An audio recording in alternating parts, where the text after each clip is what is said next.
The following is a conversation with Paul Krugman, Nobel Prize winner in economics, professor at CUNY, and columnist at the New York Times. His academic work centers around international economics, economic geography, liquidity traps, and currency crises. But he also is an outspoken writer and commentator on the intersection of modern-day politics and economics, which places him in the middle of the tense, divisive, modern-day political discourse. If you have clicked dislike on this video and started writing a comment of derision before listening to the conversation, I humbly ask that you please unsubscribe from this channel and from this podcast. Not because you're conservative, a libertarian, a liberal, a socialist, an anarchist, but because you're not open to new ideas, at least in this case, especially at its most difficult, from people with whom you largely disagree. I do my best to stay away from politics of the day, because political discourse is filled with a degree of emotion and self-assured certainty that to me is not conducive to exploring questions that nobody knows the definitive right answer to. The role of government, the impact of automation, the regulation of tech, the medical system, guns, war, trade, foreign policy are not easy topics and have no clear answers, despite the certainty of the so-called experts, the pundits, the trolls, the media personalities, and the conspiracy theorists.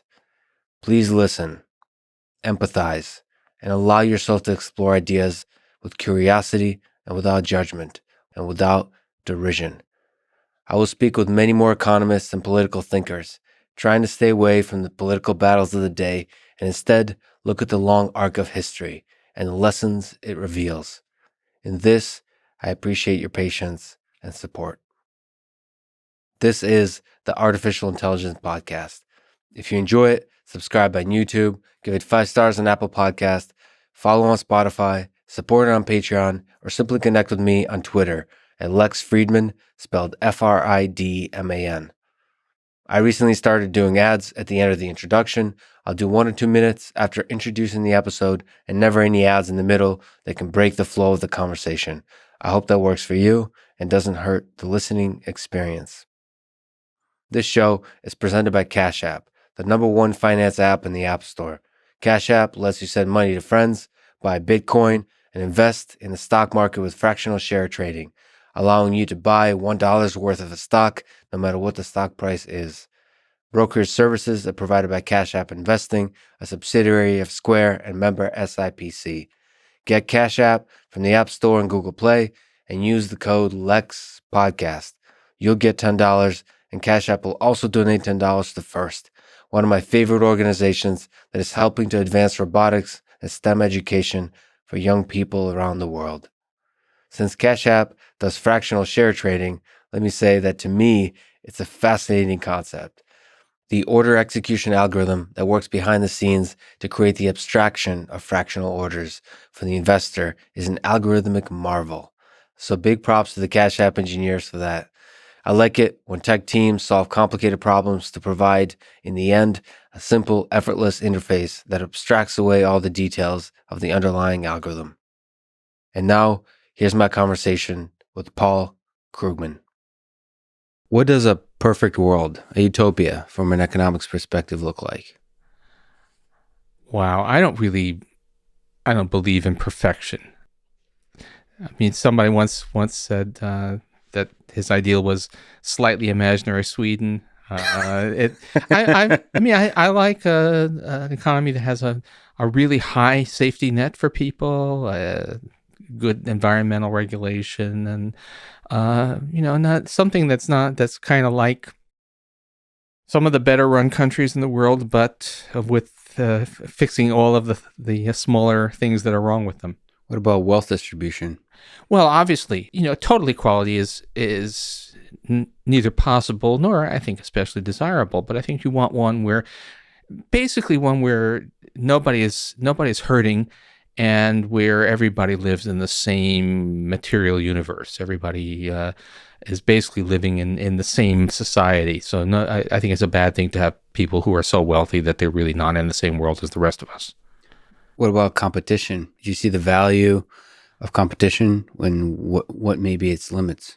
Oh, competition is great when it can work. I mean, there's a, I remember, I'm old enough to remember when there was only one phone company and there was really limited choice. And I think the arrival of multiple phone carriers and all that has actually, it's been a really good thing. And that's true across many areas, but not every activity is suitable for competition. So there are some things like healthcare where competition actually doesn't work, and so it's not one size fits all. That's interesting. Why does competition not work in healthcare?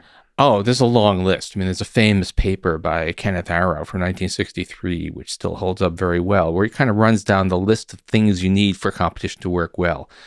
Basically, both sides to every transaction being well informed, having the ability to make intelligent decisions, understanding what's going on, and healthcare fails on every dimension. You do Healthcare, so not health insurance, healthcare. well, both healthcare and health insurance. Health insurance being part of it, but no, health insurance is really the idea that there's effective competition between health insurers is wrong. And healthcare, I mean, the idea that you can comparison shop for major surgery is just to when people say things like that, you wonder, are you living in the same world I'm living in? That the piece of well-informed, that was always an interesting piece for me, just observing as an outsider, because such a beautiful world is possible when everybody's well-informed. My question for you is, how hard is it to be well-informed about anything, whether it's healthcare or any kind of purchasing decisions or just life in general in this world? Oh, information, it varies hugely. I mean, there's more information at your fingertips than ever before in history. The trouble is, first of all, that some of that information isn't true, so it's really hard, and then some of it is just too hard to understand. So if I'm buying a car, I can actually probably do a pretty good job of looking up, going to Consumer Reports reviews. You can get a pretty good idea of what you're getting when you get a car. If I'm going in for surgery, first of all, you fairly often it happens without your being able to plan it, but also there's medical school takes many years, and going on the internet for some advice is not usually a very good substitute. So, speaking about news and not being able to trust certain sources of information, how much disagreement is there about, I mentioned utopia, perfection in the beginning, but right, how much disagreement is there about what utopia looks like? Or is most of the disagreement simply about the path to get there? Oh, I think there's two levels of disagreement. One, maybe not utopia, but justice. What is a just society? And there are different views. I mean, I teach my students that there are, broadly speaking, two views of justice. One focuses on outcomes. You ask a just society is the one you would choose if you were trying to the one that you would choose to live in if you didn't know who you were going to be. That's kind of John Rawls. And the other focuses on process. That just society is one in which there is no coercion except where absolutely necessary. And there's no objective way to choose between those. I'm pretty much a Rawlsian. And I think many people are. But anyway, there's a legitimate dispute about what we mean by a just society anyway. But then there's also a lot of dispute about what actually works. There's a range of legitimate dispute. I mean, any card-carrying economist will say that incentives matter, but how much do they matter? How much does a higher tax rate actually deter people from working? How much does a stronger safety net actually lead people to get lazy? I have a pretty strong view that the evidence it points to conclusions that are considerably to the left of where most of our politicians are, but there is legitimate room for disagreement on those things. So you've mentioned outcomes. What are some metrics you think about that you keep in mind, like the Gini coefficient, but really anything that measures how good we're doing, whatever we're trying to do? What are the metrics you keep an eye on? Well, I'm actually I'm not a fan of the Gini coefficient, not because it's What is the Gini coefficient? okay. Yeah, the Gini Sorry. coefficient is a measure of inequality, and it is commonly used because it's a single number. It usually tracks with other measures, but the trouble is there's no sort of natural interpretation of it. If you ask me what does a society with a Gini of 0.45 look like as opposed to a society with a Gini of 0.25, and well, I can kind of tell you, when the 0.25 is Denmark and 0.45 is Brazil, but that's a really there's no sort of easy way to do that mapping. I mean, I look at things like first of all, things like what is the income of the median family? What is the income of the top 1%? How many people are in poverty by various measures of poverty? And then I think we want to look at questions like how healthy are people? How is life expectancy doing, and how satisfied are people with their lives? Because there is, that sounds like a squishy number. Not so much happiness. It turns out that life satisfaction is a better measure than happiness. But life satisfaction, that varies quite a lot, and I think it's meaningful, if not too rigorous, to say, look, according to polling, people in Denmark are pretty satisfied with their lives, and people in the United States, not so much so. And of course, Sweden wins every time. No, actually, Denmark wins these days. Denmark and Norway tend to win these days. Sweden doesn't do badly, but it's none of these are perfect. But look, I think by and large, there's a bit of a pornography test. If you, how do you know a decent society? Well, you kind of know it when you see it. Right. Where does America stand on that? We have our society. I mean, there are a lot of virtues to America, but there's a level of harshness, brutality, an ability for somebody who just has bad luck to fall off the edge that is really shouldn't be happening in a country as rich as ours. So we have somehow managed to produce a crueler society than almost any other wealthy country for no good reason. What do you think is lacking in the safety net that the United States provides? You said there's a harshness to it. And what are the benefits and maybe limits of a safety net in a country like ours? Well, every other advanced country has some universal guarantee of adequate health care. The United States is the only place where citizens can actually fail to get basic health care because they can't afford it. Right. It's not hard to do. Everybody else does it, but we don't. We've gotten a little bit better at it than we were, but still, that's a big deal. We have remarkably weak support for children. Most countries have substantial safety. Parents of young children get much more support elsewhere. They get often nothing in the U.S. We have limited care for people.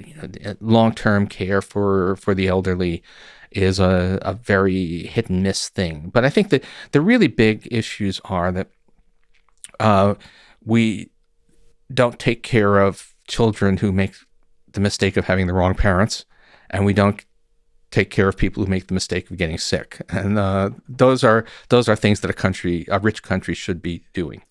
Sorry for sort of a difficult question, but what you just said kind of feels like the right thing to do in terms of a just society. But is it also good for the economic health of a society to take care of the people who are the unfortunate members of society? By and large, it looks like the doing the right thing in terms of justice is also the right thing in terms of economics.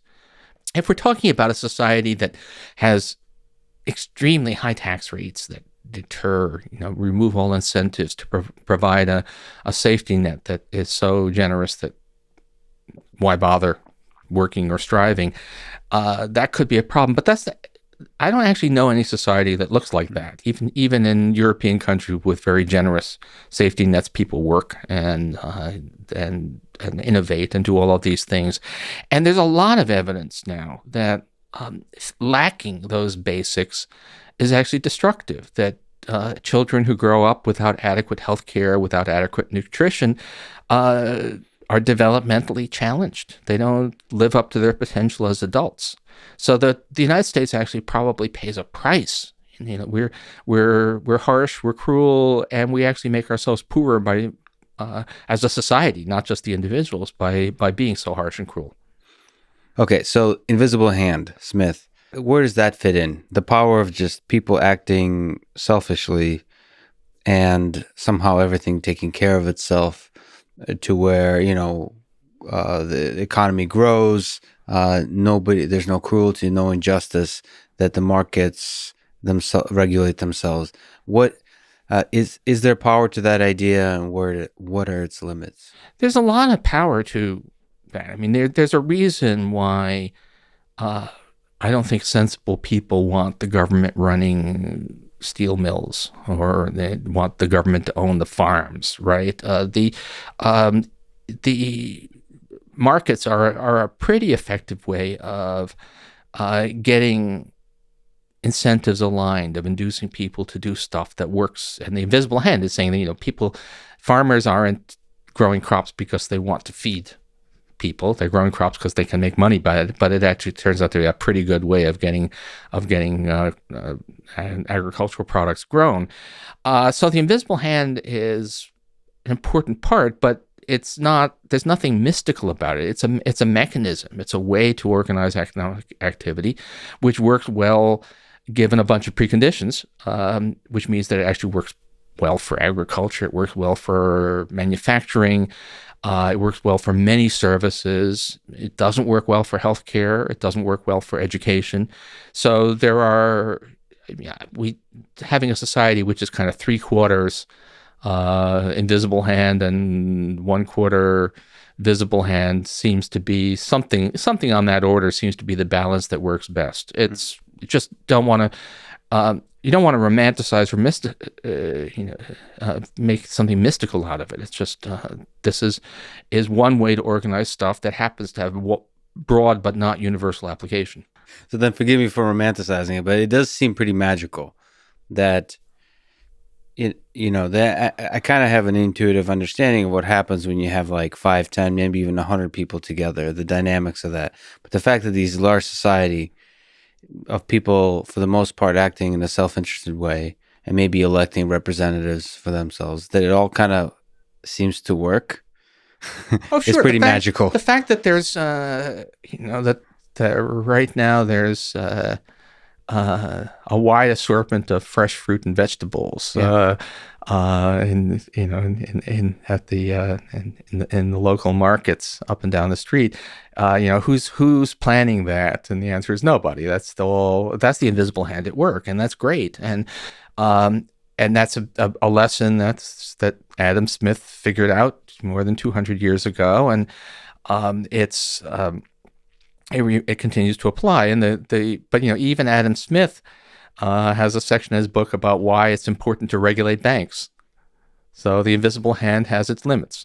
Yeah, and that example is actually a powerful one in terms of the supermarket and fruit. That was my experience coming from Russia, from the Soviet Union, is when I first entered a supermarket and just seeing the assortment of fruit, bananas. Yeah. So I don't think I've seen bananas before, first of all, but just the selection of fresh fruit was just mind-blowing, and it beyond words. And the fact that, like you said, I don't know what made that happen. Well, there is some magic to the market, but as showing my age, but the old movie quote: sometimes the magic works and sometimes it doesn't, and you have to have some idea of when it doesn't.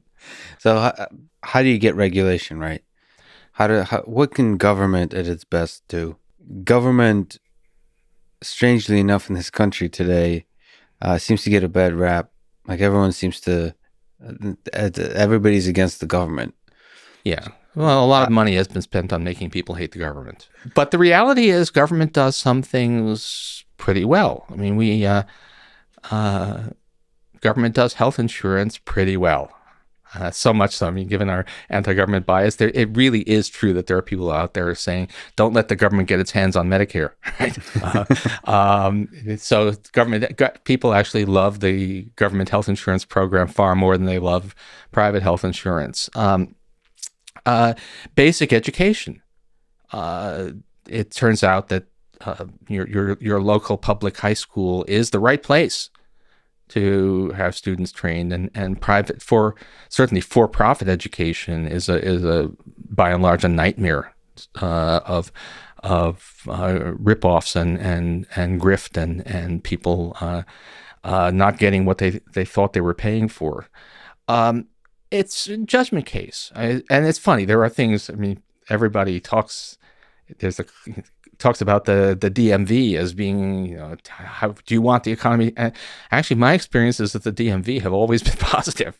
Maybe I'm just going to the right DMVs, but in fact, a lot of government works pretty well. So, you'd have to some extent, you can do these things on a priori grounds. You can talk about the logic of why healthcare is not going to be handled well by the market, but partly it's just experience.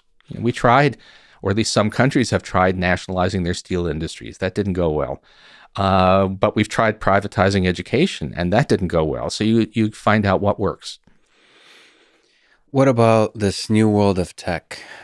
What do you think works for tech? Is it more regulation or less regulation? There are some things that need more regulation. I mean, we're finding out that the world of social media is one in which competitive forces aren't working very well, and trusting the companies to regulate themselves isn't working very well. But I'm on the whole a tech skeptic, not in the sense that I think the tech doesn't work and it doesn't do stuff, but the idea that we're living through greater technological change than ever before is really an illusion. Ever since the beginning of the Industrial Revolution, we've had a series of epochal shifts in the nature of work and in the kinds of jobs that are available, and it's not at all clear that what's happening now is any bigger or faster or harder to cope with than past shocks. It is a popular notion in today's sort of public discourse that automation is going to have a huge impact on the job market now. Yeah. That there is something transformational happening now.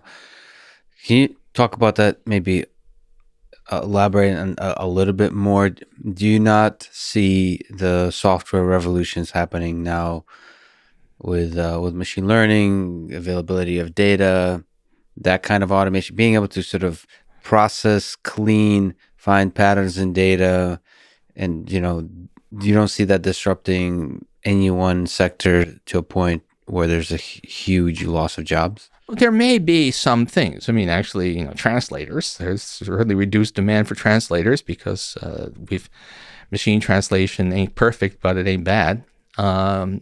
There are some kinds of things that are changed, but it's not overall productivity growth has actually been slow in recent years. It's been much slower than in some past periods. So the idea that automation is taking away all the jobs, the counterpart would be that we would be able to produce stuff with many fewer workers than before, and that's not happening. There are a few isolated sectors. There are some kinds of jobs that are going away, but that keeps on happening. I mean, New York City used to have thousands and thousands of longshoremen taking stuff off ships and putting them on ships. They're almost all gone now. Now you have the giant cranes taking containers on and off ships in Elizabeth, New Jersey. That's not robots. It doesn't sound high tech, but it actually pretty much destroyed an occupation. Well, it wasn't fun for the longshoremen, to say the least, and but it's not. We coped, we moved on, and that sort of thing happens all the time. You mean farmers? We used to be a nation which was mostly farmers. There are now very few farmers left. The reason is not that we've stopped eating; it's that farming has become so efficient that we don't need a lot of farmers, and we coped with that too. So the idea that there's something qualitatively different about what's happening now so far isn't true. So your intuition is there is going to be a loss of jobs, but it's just a thing that just continues over. There's nothing qualitatively different about this moment. Some jobs will be lost, others will be created, as has always been the case so far. Maybe there's a singularity. Maybe there's a moment when when the machines get smarter than we are and Skytech kills us all or something, right? But that's not visible in anything we're seeing now. You mentioned the metric of productivity. Could you explain that a little bit? Because it's a really interesting one. I've heard you mention that before in connection with automation. So what is that metric? And if there is something qualitatively different, what should we see in that metric? Well, okay, productivity. First of all, production. We do have a measure of the economy's total production, real GDP, which is itself, it's a little bit of a construct because it's quite literally, it's adding apples and oranges. So we have to add together various things, which we basically do by using market prices, but we try to adjust for inflation. But it's a reasonable measure of how much the economy is producing. Is it goods and, sorry to interrupt, is it goods and services? Goods and services, it's everything. Okay. Productivity is, you divide that total output by the number of hours worked. So we're basically asking how much stuff does the average worker produce in an hour of work. And if you're seeing really rapid technological progress, then you'd expect to see productivity rising at a rapid clip, which we did. For the generation after World War II, productivity rose 2% a year on a sustained basis. Then it dropped down for a while. Then there was a kind of a decade of fairly rapid growth from the mid-90s to the mid-2000s. And then it dropped off again, and it's not impressive right now. You're just not seeing an epical shift in the economy. So let me then ask you about the psychology of blaming automation. A few months ago, you wrote in the New York Times, quote, "The other day I found myself, as I often do at a conference, discussing lagging wages and soaring inequality. There was a lot of interesting discussion, but one thing that struck me was how many of the participants just assumed that robots are a big part of the problem, that machines are taking away the good jobs, or even jobs in general. For the most part, this wasn't even presented as a hypothesis, just as part of what everyone knows." Yeah. So why is maybe can you psychoanalyze the public intellectuals or economists or us actually in the general public, why this is happening? Why this assumption is just infiltrated public discourse? There's a couple of things. One is that the particular technologies that are advancing now are ones that are a lot more visible to the chattering class. Right. When you had when containerization did away with the jobs of longshoremen, well, not a whole lot of college professors are close friends with longshoremen, right? And so we see this one. Then there's a second thing, which is we just went through a severe financial crisis and a period of very high unemployment. It's finally come down. There's really no question that high unemployment was about macroeconomics. It was about a failure of demand. But macroeconomics is really not intuitive. I mean, people just have a hard time wrapping their minds around it. And among other things, people have a hard time believing that something as trivial as, well, people just aren't spending enough can lead to the kind of mass misery that we saw in the 1930s, or the not quite so severe, but still serious misery that we saw after 2008. And there's always a tendency to say it must be something big. It must be technological change. That means we don't need workers anymore. There was a lot of that in the 30s, and that same thing happened after 2008, the assumption that it has to be something, some deep cause, not something as trivial as failure of investor confidence, and inadequate monetary and fiscal response. And the last thing on wages. A lot of what's happened on wages is at some level political. It's the collapse of the union movement. It's policies that have squeezed workers' bargaining power, and for kind of obvious reasons, there are a lot of influential people who don't want to hear that story. They want it to be an inevitable force of nature. Technology has made it impossible to have people earn middle class wages, and they don't like the story that says, actually, no, it's kind of the political decisions that we made that have caused this income stagnation. And so they're a receptive audience for technological determinism. So what comes first, in your view, the economy or politics, in terms of what has impact on the other? Oh, everything interacts. Actually, that's one of the rules of that I was taught in economics. Everything affects everything else in at least two ways. But clearly the economy drives a lot of political stuff, but also clearly politics has a huge impact on the economy. We look at the decline of unions in America and say, well, the world has changed and unions don't have a role. But 2/3 of workers in Denmark are unionized, and Denmark has the same technology and faces the same global economy that we do. It's just a difference in political choices that leads to that difference. So, I actually teach a course here at CUNY called Economics of the Welfare State, which is about things like healthcare and retirement, and to some extent wage policy and so on. And the message I keep on trying to drive home is that, look, all advanced countries have got roughly equal competence. We all have the same technology, but we make very different choices. Not that America always makes the wrong choices. We do some things pretty well. Our retirement system is one of the better ones. But the point is that there's a huge amount of political choice involved in the shape of the economy.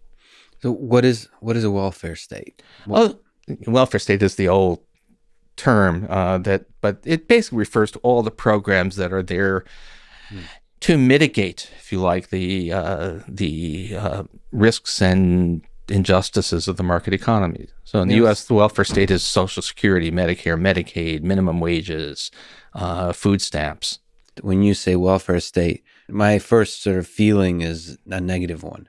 Well, even though I probably generally, at least theoretically, like all the welfare programs. Well, it's been demonized, and to some extent, I'm doing a little bit of thumbing my nose at all of that by just using the term welfare state. I see. Although it's not. I see. Yeah, I got you. But every advanced country actually has a lot of welfare state. Even the U.S. I mean, that's fundamental part of the fabric of our society. Social Security, Medicare, Medicaid are just things we take for granted as part of the scene. And so if there's a lot of people on the right wing who are say, oh, it's all socialism, and words I guess mean what you want them to mean. And we just today I told my class about the record that Ronald Reagan made in 1961, warning that Medicare would destroy American freedom, and but sort of didn't happen. On the topic of welfare state, what are your thoughts on universal basic income and a sort of not a generic, but a universal safety net of this kind? There's always a trade-off. When we talk about social safety net programs, there's always a trade-off between universality, which is clean but means that you're giving a lot of money to people who don't necessarily need it, and some kind of targeting, which makes it easier to get to deal with the crucial problems with limited resources, but both has incentive problems and kind of political, and I would say even psychological issues. So the great thing about Social Security and Medicare is no questions asked. You don't have to prove that you need them. It just comes. I mean, I didn't. I'm on Medicare allegedly. I mean, it's run through my my New York Times health insurance, but I didn't have to uh, file an application with the Medicare office to prove that I needed it. It just happened when I turned 65. That's good for dignity, and it's also good for the political support because everybody gets Medicare. On the other hand, if you and we can do that with healthcare, to give everybody a guarantee of an income that's enough to live on comfortably, that's a lot of money. What about enough income to carry you over through difficult periods, like if you lose a job, that kind of? Well, we have unemployment insurance, and I think our unemployment insurance is too short-lived and too stingy. It would be better to have a more comprehensive unemployment insurance benefit.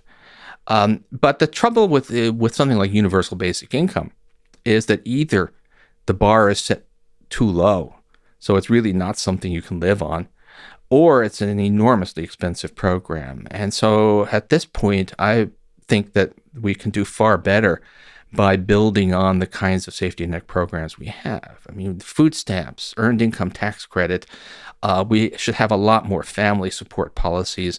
Those things can do a lot more to really diminish the amount of misery in this country. UBI is something that is being, I mean, it goes kind of hand in hand with this belief that the robots are going to take all of our jobs. And if that was really happening, then I might reconsider my views on UBI, but I don't see that happening. So are you happy with discourse that's going on now in terms of politics? So you mentioned a few political candidates. Is the kind of thing going on on both on Twitter and debates and the media, through the written word, through the spoken word? How do you assess the public discourse now in terms of politics? We're in a fragmented world, so More the so public than before. more so than ever before. So at this point, the public discourse that you see, if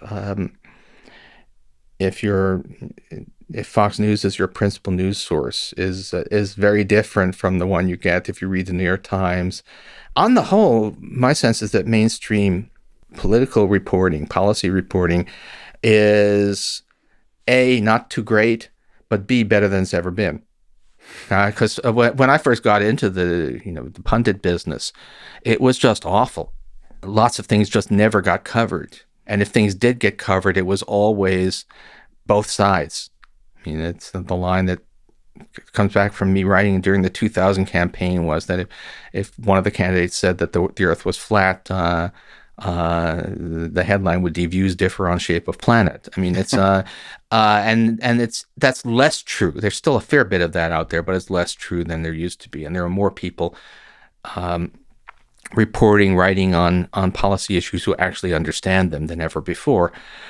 So though that's good, but I have how much the typical voter is actually informed, unclear. I mean, the Democratic debates, I'm hoping that we finally get down to not having 27 people on the stage or whatever it is they have, but they're reasonably substantive, certainly better than before. And while there's a lot of still, theater criticism instead of actual analysis in the reporting, it's not as totally dominant as in the past. Can I ask maybe a dumb question, but from an open-minded perspective, when people on the left and people on the right, I think view the others as sometimes complete idiots. Yeah. What do we do with that? Is it possible that the people on the right are correct about what they currently believe? Is that kind of open-mindedness helpful? Or Is this division long-term productive for us to sort of have this food fight? Well, the trouble you have to confront is that there's a lot of stuff that just is false out there, but commands extensive political allegiance. So the idea, well, both sides need to listen to each other respectfully. I'm happy to do that when there's a view that is worthy of respect, but a lot of stuff is not. And so take economics is something where I think I know something, and I'm not sure that I'm always right. In fact, I know I've been wrong plenty of times.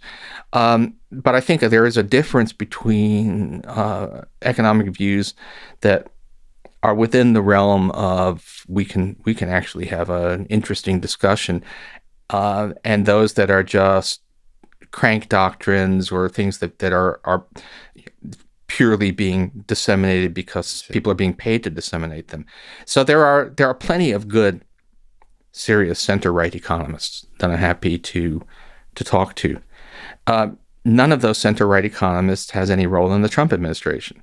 The Trump administration and by and large Republicans in Congress only want to listen to people who are cranks. And so I think it's being dishonest with my readers to pretend otherwise. There's no way I can reach out to people who think that that reading Ayn Rand novels is how you learn about monetary economics. Let me linger on that point. So if you look at Ayn Rand, okay, so you said center-right. What about extreme people who have like radical views? You think they're not grounded in any kind of data, in any kind of reality? I'm just sort of curious about how open we should be to ideas that seem radical. Oh, radical ideas is fine, but then you have to ask, is there some basis for the radicalism? And if it's something that is not grounded in anything, then, and particularly, by the way, if it's something that's been refuted by evidence again and again, and people just keep saying it, if it's a zombie idea, and there's a lot of those out there, then there comes a point when it's not worth trying to fake respect for it. I see. So there's through the scientific process, you've shown that this idea does not hold water, but I like the idea of zombie ideas, but they live on through, it's like the idea that the earth is flat, for example, has been, for the most part, disproven. Yeah. But it lives on, actually, and growing in popularity currently. Yeah, so and there's a lot of that out there, and there you can't wish it away, and you're not being fair to either yourself or if you're somebody who writes for the public, you're not being fair to your readers to pretend otherwise. So, quantum mechanics is a strange theory, but it's testable, and so while being strange, it's widely accepted amongst physicists. Yeah. How robust and testable are economics theories, if we compare them to quantum mechanics and physics and so on? Okay, economics, look, it's a complex system. And it's also one in which, by and large, you don't get to do experiments. And so economics is never going to be like quantum mechanics. That said, you get natural experiments, you get tests of rival doctrines. You know, in the immediate aftermath of the financial crisis, there was one style, one basic theory of macroeconomics, which ultimately goes back to John Maynard Keynes, that made a few predictions. It said, under these circumstances, printing money will not be inflationary, running big budget deficits will not cause a rise in interest rates, slashing government spending, austerity policies will lead to depressions if tried. Other people had, exactly the opposite predictions, and we got a fairly robust test. And one theory won. Interest rates stayed low, inflation stayed low, austerity. Countries that implemented harsh austerity policies suffered severe economic downturns. You don't get much, that's pretty clear. And that's not going to be true on everything. But there's a lot of empirical, the younger economists these days are very heavily data-based. Data-driven. And that's great. And I I think that's the way to go. What theories of economics is there currently a lot of disagreement about, would you say? Oh, first of all, there's just a lot less disagreement, really, among serious researchers in economics than people imagine. I mean, we can track that. The Chicago Booth School has a panel, an ideologically diverse panel, and they regularly pose questions. And on most things, there's a huge there's remarkable consensus. There are a lot of things where people imagine that there's dispute, but the illusion of dispute is something that's basically being fed by political forces, and there isn't really. I mean, there are, I think, questions about what are effective ways to regulate technology industries. We really don't know the answers there. I don't follow every part. Minimum wages. I think there's pretty overwhelming evidence that a modest increase in the minimum wage from current levels would not have any noticeable adverse effect on jobs. But if you ask how high can it go, $12 seems pretty safe given what we know. 15 okay? There's some legitimate disagreement there. I think probably, but people have a point. 20, where is the line at which it starts to become a problem? And the answer is, truly, we don't know. It's fascinating to try to, such a cool, economics is cool in that sense, because you're trying to predict something that hasn't been done before, the effects of something that hasn't been done before. Yeah, you're going out of sample. And we have good reason to believe that there are, that it's nonlinear, that there comes a point at which it doesn't work the way it has in the past. So as an economist, how do you see science and technological innovation? When I took various economics courses in college, technological innovation seemed like a no-brainer way of growing an economy. And we should invest in it aggressively. I may be biased, but it seemed like the various ways to grow an economy, it seems like the easiest way, especially long-term. Is that correct? And why aren't we doing it more? Well, okay. The first question is, it's pretty much overwhelming.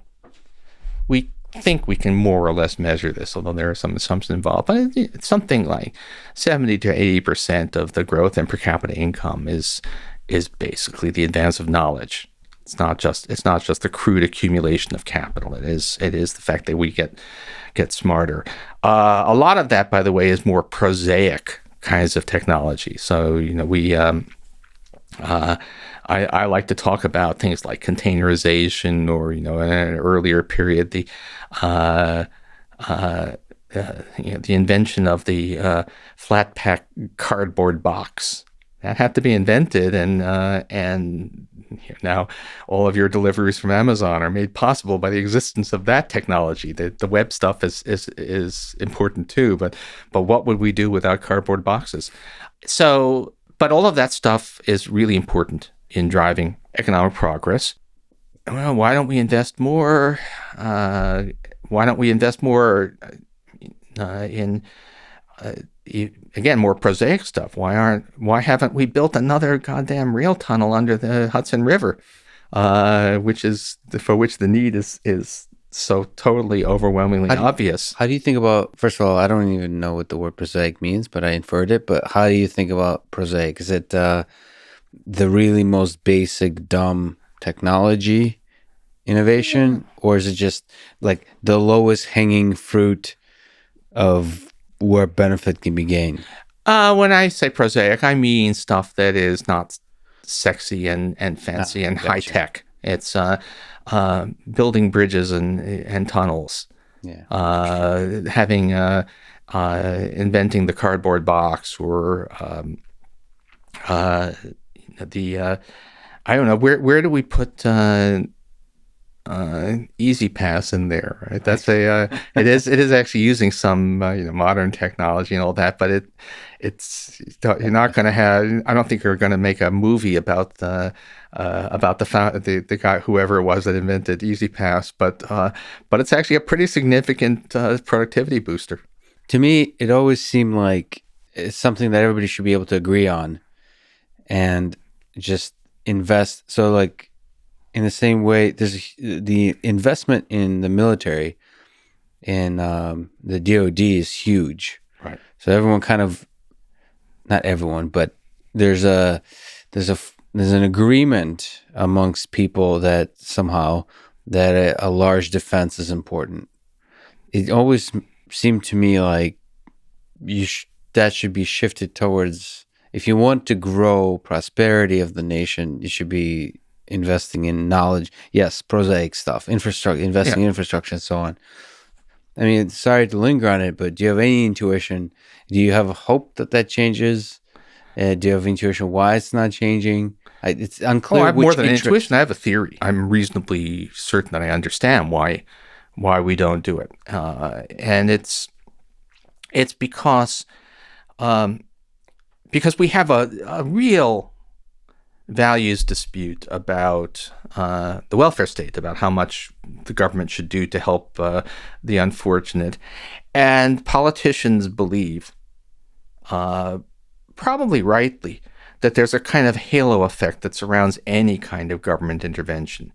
That even though providing people with enhanced Social Security benefits is really very different from building a tunnel under the Hudson River, politicians of both parties seem to believe that if the government is seen to be successful at doing one kind of thing, it will make people think more favorably on it doing other kinds of things.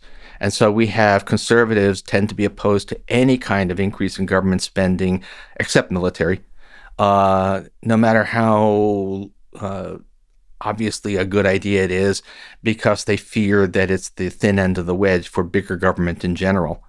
And to some extent, liberals tend to favor spending on these things, partly because they see it as a way of proving that government can do things well, and therefore it can turn to broader social goals.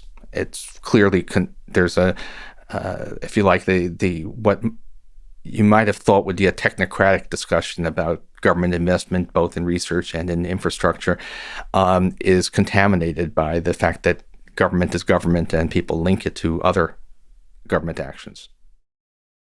Perhaps a silly question, but as a species, we're currently working on venturing out into space, one day colonizing Mars. So when we start a society on Mars from scratch, what political and economic system should it operate under?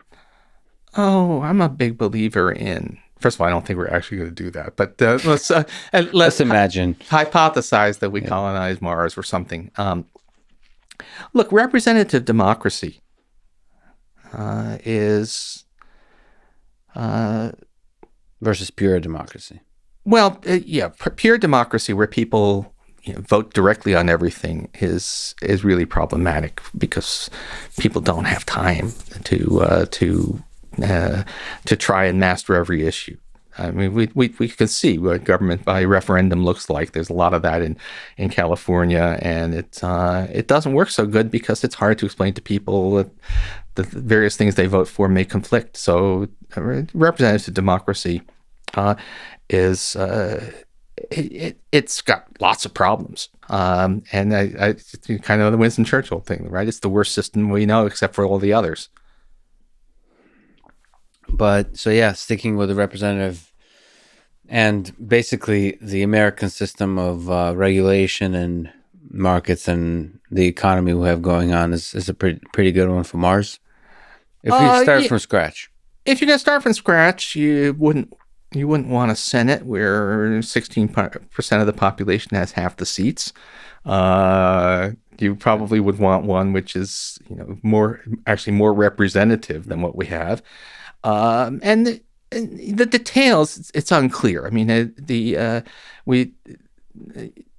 when times are good, all of the various representative democracy systems, whether it's parliamentary democracies or a U.S. style system, whether you have a prime minister or the head of state as an elected president, they all kind of work well, and they all, when times are good, and they all have different modes of breakdown. So I'm not sure I know what the answer is, but something like that is, given what we've seen through history, it's the least bad system out there.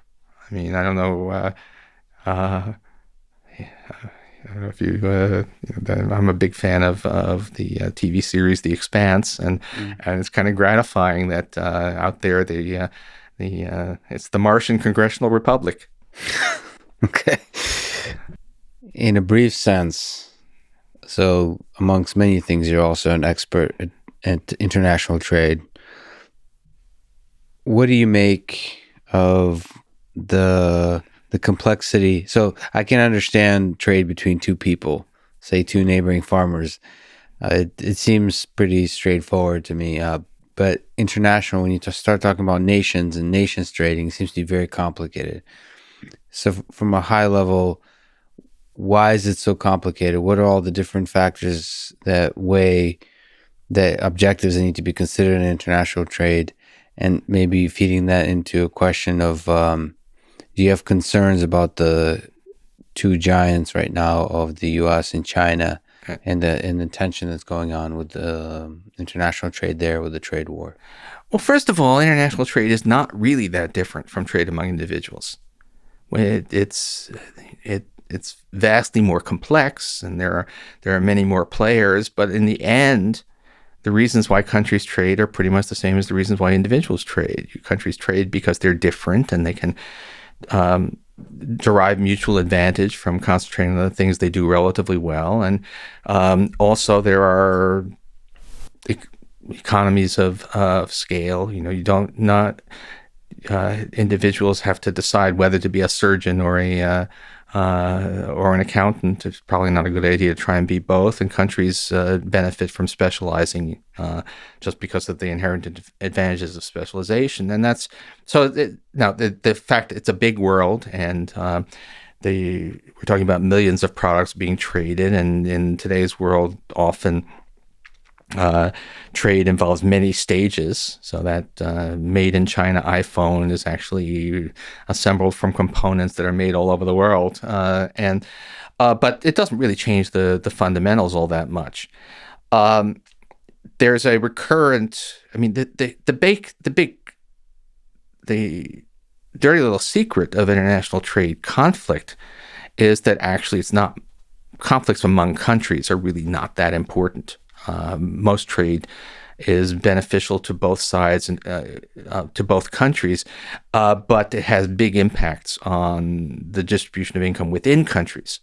So the growth of U.S. trade with China has made both U.S. and China richer, but it's been pretty bad for people who were employed in the North Carolina furniture industry, who did find that their jobs were displaced by a wave of imports from China. And so that's where the complexity comes in.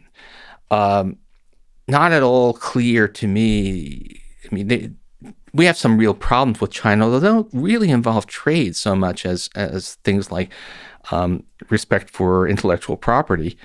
Not clear that those real problems that we do have with China have anything to do with the current trade war. The current trade war seems to be driven instead by a fundamentally wrong notion that when we sell goods to China, that's good, and when we buy goods from China, that's bad, and that's misunderstanding the whole point.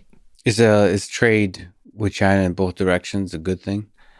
Yeah, we would be poorer if it wasn't for it. But there are downsides, as there are for any economic change. It's like, any new technology makes us richer, but often hurts some people. Trade with China makes us richer, but hurts some people. And I wouldn't undo what has happened, but I wish we had had a better policy for supporting and compensating the losers from that growth. So we live in a time of radicalization of political ideas, Twitter mobs, and so on. And yet here you are in the midst of it, both tweeting and writing in the New York Times articles with strong opinions. riding this chaotic wave of public discourse, do you ever hesitate or feel a tinge of fear for exploring your ideas publicly and unapologetically? Oh, I feel fear all the time. It's not too hard to imagine scenarios in which this is going to, I might personally find myself kind of in the crosshairs. I mean, I am the king of hate mail. I get amazing correspondence. Does it affect you? It did when it started. These days, I've developed a very thick skin.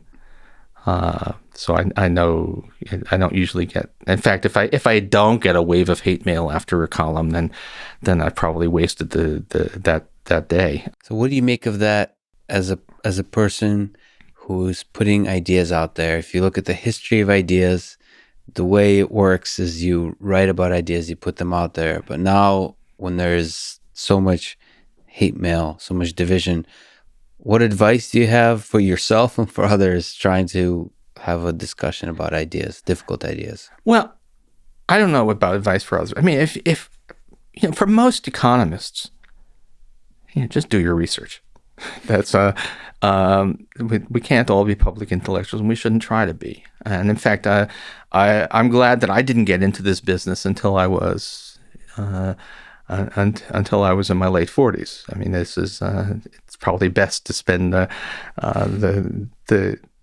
your decades of greatest intellectual flexibility addressing deep questions, not confronting Twitter mobs. And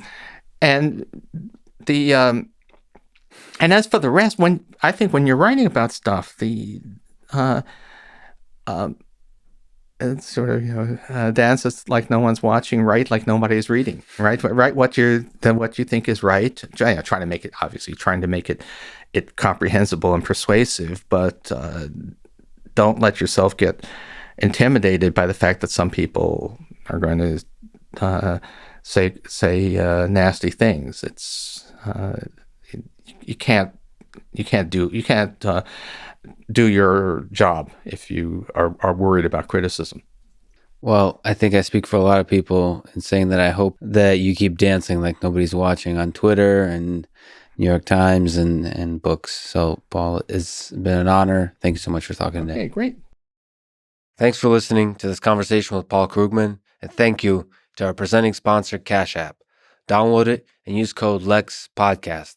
You'll get $10, and $10 will go to FIRST, an organization that inspires and educates young minds to become science and technology innovators of tomorrow. If you enjoy this podcast, subscribe on YouTube, give it 5 stars on Apple Podcasts, follow on Spotify, support on Patreon, or simply connect with me on Twitter at Lex Fridman. And now, let me leave you with some words from Adam Smith in The Wealth of Nations, one of the most influential philosophers and economists in our history. It is not from the benevolence of the butcher, the brewer, or the baker that we expect our dinner, but from their regard to their own interest. We address ourselves not to their humanity, but to their self-love, and never talk to them of our necessities, but of their advantages. Thank you for listening, and hope to see you next time.